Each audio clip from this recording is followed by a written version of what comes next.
నిన్న గూగుల్ అనుబంధ సంస్థ రైడెన్, ఇప్పుడు అదే బాటలో ఐటీ దిగ్గజం టీసీఎస్ కూడా విశాఖలో డేటా సెంటర్ ఏర్పాటుకు సిద్ధమవుతోంది. దశల వారీగా 1,00,000 కోట్ల రూపాయలకు పైగా డేటా సెంటర్ పై టీసీఎస్ పెట్టుబడి పెట్టనుంది. కూటమి ప్రభుత్వం అధికారంలోకి వచ్చాక విశాఖలో 1,400 కోట్ల రూపాయల పెట్టుబడితో డెవలప్మెంట్ సెంటర్ ఏర్పాటుకు టీసీఎస్ ముందుకు వచ్చింది.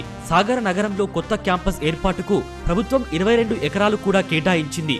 అయితే శాశ్వత క్యాంపస్ నిర్మించేలోగా తాత్కాలిక క్యాంపస్ ను వచ్చే నెలలోనే ప్రారంభించడానికి సమాయత్తమవుతోంది. ఆ కార్యక్రమంలోనే డేటా సెంటర్ ఏర్పాటు పైన టీసీఎస్ అధికారిక ప్రకటన చేయాలని భావిస్తోంది. ఇటీవల ముఖ్యమంత్రి చంద్రబాబును టాటా గ్రూప్ సంస్థల చైర్మన్ చంద్రశేఖరన్ సచివాలయంలో కలిసినప్పుడు డేటా సెంటర్ ప్రతిపాదన చర్చకు వచ్చినట్లు తెలుస్తోంది. తాజాగా ఐటీ శాఖ మంత్రి నారా లోకేష్ సైతం ముంబై పర్యటనలో చంద్రశేఖరన్తో సమావేశమై వివిధ అంశాలపై చర్చించారు.